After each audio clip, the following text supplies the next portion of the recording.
Do just that. The lights are off on the pace car.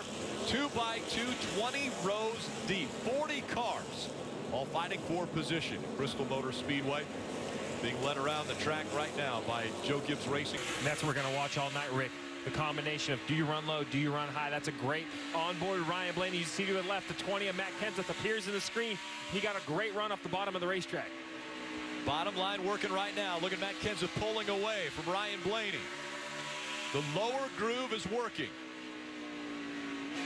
Saw Ryan Blaney make the pass on Matt Kenseth. He's behind him, trying to follow him. Got so loose, missed the bottom. Chase Elliott did. Now Denny Hamlin's making a run back on him. Elliott goes up a little bit too high. Can't hook that left side. Virginia Tech colors. With these multiple grooves like this, you can see Ryan Blaney trying to get on the outside of Jeff Gordon. Outside, it's almost the same as losing the draft at Daytona or Talladega. You lose your momentum on the bottom. You just cannot carry the speed. So Ryan Blaney's trying to. It seems like patience is paying off for this 21 as we ride on board. Crew chiefs and drivers, I asked, who do you feel is the main competition? Maybe a dark horse in the field. And they all pointed to that 21 car, Ryan Blaney, especially with his ability to have speed on the bottom. Although last night, he felt like the bottom wasn't there with the heat. The opportunity to win the Xfinity race on Friday night. He's looking to do the same thing again. Well, that survival at a place like Bristol with short, half-mile, sub-16-second laps could even be. Busher following right in the tire tracks of Brian Scott. If you remember, Brian Scott and Greg Biffle did not. Much ground he lost on the straightaway on off of turn 4 on the bottom. There was a big wiggle by riding along with Clinton Boyer, and that allowed Martin Truex Jr. to get by, as well as the 19 of Carl Edwards. So those cars passing Clinton Boyer, and Clinton Boyer now a lap down. You know, another car that looks like it's in trouble of going a lap down. That 17 of Ricky Stenhouse Jr. is just in front of our leader. Rick, remember, he was speeding on pit.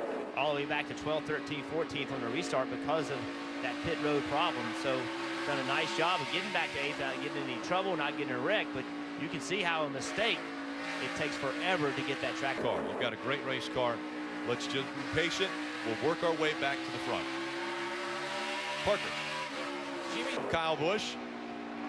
3 different lines being taken by all 3 of the top. Denny Hamlin trying to make the bottom of the racetrack work right near the left rear quarter panel of the 18 of Kyle Busch. Up the race. You're right. That's how difficult everything is here as you ride on board with Clinton Boyer.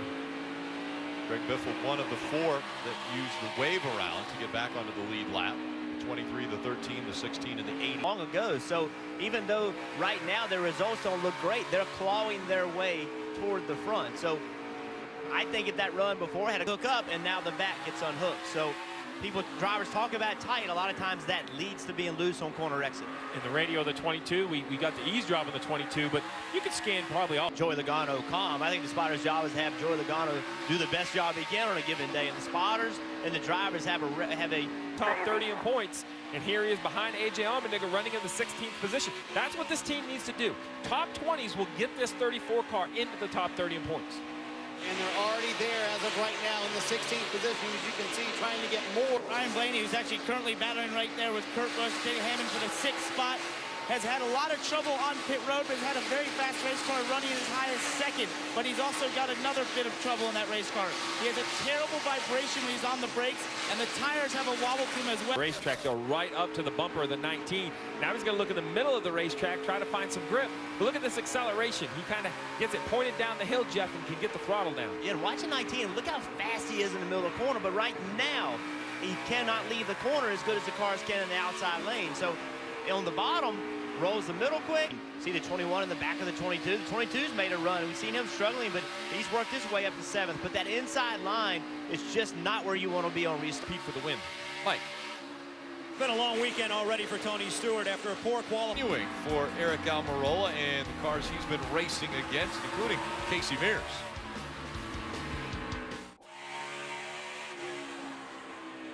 NASCAR Race View gives you access to features that let you follow your favorite driver as if you're right at the track. Get live stats, leaderboards, driver and team communications, and more on all your devices.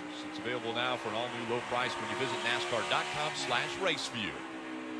New leader at Brooklyn. You can see how close it is with the 42. It's only 13 points.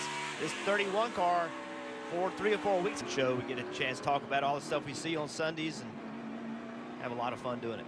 Yeah, we get to just dissect deeper into all these competitors, how their year has been, how their weekend was, what the prospects are moving forward.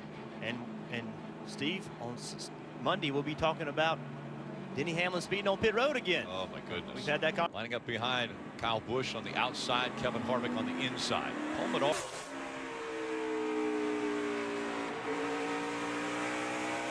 Couple sparks on the right side of the 18. He's about to pit.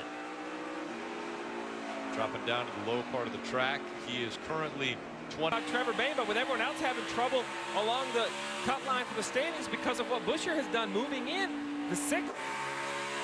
Logano has led 33 laps and counting.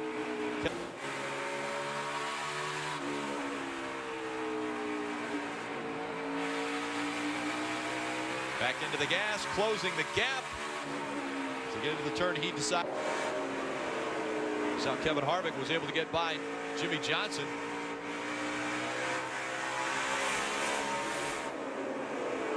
With 72 to go, he has to just find a way around, beat Hamlin. Denny Hamlin, 19 laps today. 8 different drivers have been out front. 20 lead changes with 70 laps to go. Now 69 as Harvick continues to run that high line.